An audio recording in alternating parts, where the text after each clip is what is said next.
በስመ አብ ወወልድ ወመንፈስ ቅዱስ አሐዱ አምላክ አሜን። አባቶቻችን አምላክ እግዚአብሔር አንተ ጸሎታችን ስማን።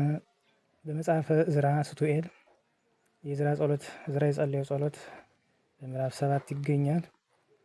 የዕዝራ ጸሎት ሳይወስዱት የዕዝራ ጸሎቱ ቃል መጀመሪያ ነው።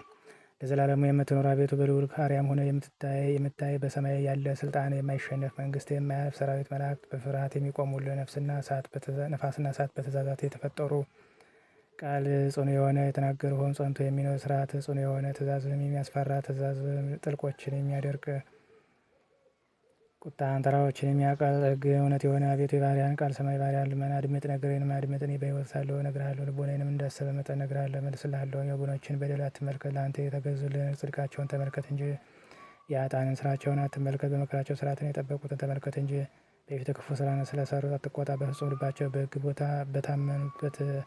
በሕግ የታመኑትን አስብ እንጂ በስራቸው እንደ እንስሳ የሆኑ ሰዎችን ጥፋት አትውደድ። ስርዓትን በብሩህ ልቦና ያጸኗትን አስባቸው ተመልከታቸው እንጂ ከአራዊት የከፉ ሰዎችን አትቆጣቸው። በጌትነት መታመን ያዘወተሩትን ወደዳቸው እንጂ። ነገር ግን እኛና ከእኛ አስቀድሞ የነበሩ ሞትን የሚያመጣ ስራን ሰራን።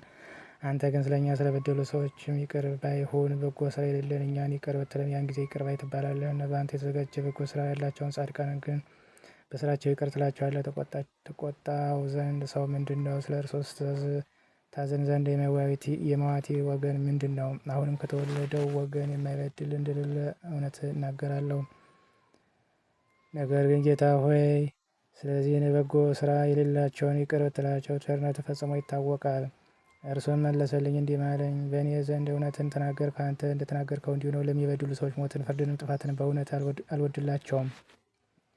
ነገር ግን ስለ ጻድቃን ደስ ይለኛል፣ የሚድኑ ዋጋቸውን ያገኛሉና። እንደተናገርከው እንዲህ ይሆናል። ገበሬ ብዙ ዘር እንደሚዘራ ብዙ ተክልንም እንደሚተክል ጊዜውን ቢሆን ዘሩ ሁሉ የሚበቅል እንዳይደለ ተክሉን ሁሉ ገበሬ ብዙ ዘር እንደሚዘራ ብዙ ተክልንም እንደሚተክል ጊዜውም ቢሆን ዘሩ ሁሉ የሚበቅል እንዳይደለ ተክሉን ሁሉ ዘር የሚሰድ እንዳይደለ በዚህም ዓለም ያሉ ሰዎች እንዲሁ ናቸው፣ ሁሉም የሚድኑ አይደሉም። እኔም መለስሁለት እንዲህም አልኩት፣ በፊትህ ባለሟልነት ካገኘው ልናገር። በገበሬ ዘርስ ባይበቅል ምናልባትም ዝናብ ባያገኝ ይሆናል፣ ስለዚህም ይጠፋል። ነገር ግን በእጅህ የፈጠርከው በአምሳልም የመሰልከው ሰው አምሳል ነውና ስለ እርሱም ሁሉን ፈጥረሃልና። እንግዲህ እንደ ገበሬ ዘር ለምን ታደርገዋለህ? አቤቱ አገባብም አይደለም። ለወገኖች ራራ፣ ርስትንም ይቅር በል እንጂ ፍጥረትንም ይቅር ትለዋለህና። እርሱም መለሰልኝ እንዲህ አለኝ፣ በዓለም ያለው በዚህ ዓለም ላሉት ምሳሌያቸው ነው፣ የወዲያው ዓለም ግን በወዲያው ዓለም የሚኖሩ ምሳሌያቸው ነው። ነገር ግን እውቀት ያነሰ አንተ ከእኔ ይልቅ ፍጥረቴን ፈጽመህ ትወድ ዘንድ ይልቁንም አንተ ኃጥእ ሳትሆን በብዙ ወገን ኃጥእን ትመስላለህ። ነገር ግን ስለዚህ በልዑል ዘንድ ትመሰገናለህ። ራስን አዋርደሃልና ፈጽመህ ትመሰገን ዘንድ እንደሚገባ ራስን እንደ ጻድቃን አላደረግክምና። አሁንም በዚህ ዓለም የሚኖሩ ጎስቋሎች በኋላ ዘመን ብዙ መከራን ይቀበላሉ፣ በብዙ ትዕቢት ይኖረዋልና። አንተ ግን ለራስህ እወቅ፣ እንዳንተ ያሉትንም ክብር መርምር። ገነት ለእናንተ ተከፋፍታለችና ዕፀ ሕይወትም ተተክሏልና፣ የሚመጣውም ዓለም ተዘጋጅቶ ተሰርቷልና፣ ደስታም ተሰርታለችና፣ እረፍትም ተነጥፋለችና፣ በጎ በረከትም ጸንታለችና፣ የጥበብ ስራዋ ተገኝተዋልና። እንግዲህ ወዲህ ደዌ አበቃ፣ ሞትም ጠፋ፣ መቃብርም ተሰወረች፣ ሙስናም ጠፋ፣ መከራም ተዘነጋ፣ የሕይወት መዝገብም ተገለጠ። እንግዲህ ወዲህ ስለሚጠፉ ሰዎች ብዛት መመራመርን አትድገም። እነርሱ ነፃነትን አግኝተው ልዑልን ንቀውታልና፣ ሕጉንም አቃለዋልና፣ ስርዓቱንም ትተዋልና፣ ጻድቃኑንም ረግጠዋቸዋልና።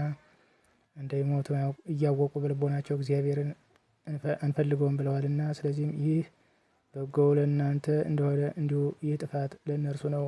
እነርሱ ከተፈጠሩ በኋላ የፈጣሪያቸውን ስም አሳድፈውታልና ያዘጋጀላቸውን እግዚአብሔርንም አላመሰገኑትምና። አሁንም ፍርዳቸው ይደርስባቸዋል። ስለ እናንተና እንዳንተ ላሉ ለጥቂቶች እንጂ ለብዙዎች አልተናገርሁም። እኔም መለስሁለት እንዲህም አልሁት፣ አቤቱ እነሆ እስካሁን ድረስ በኋላ ዘመን ታደርገው ዘንድ ያለህን ብዙ ምልክት ነገርኸኝ፣ ነገር ግን ጊዜው መቼ እንደሆነ አልነገርኸኝም። አሜን። የዕዝራ ጸሎት ለእኛም ይሁን አሜን።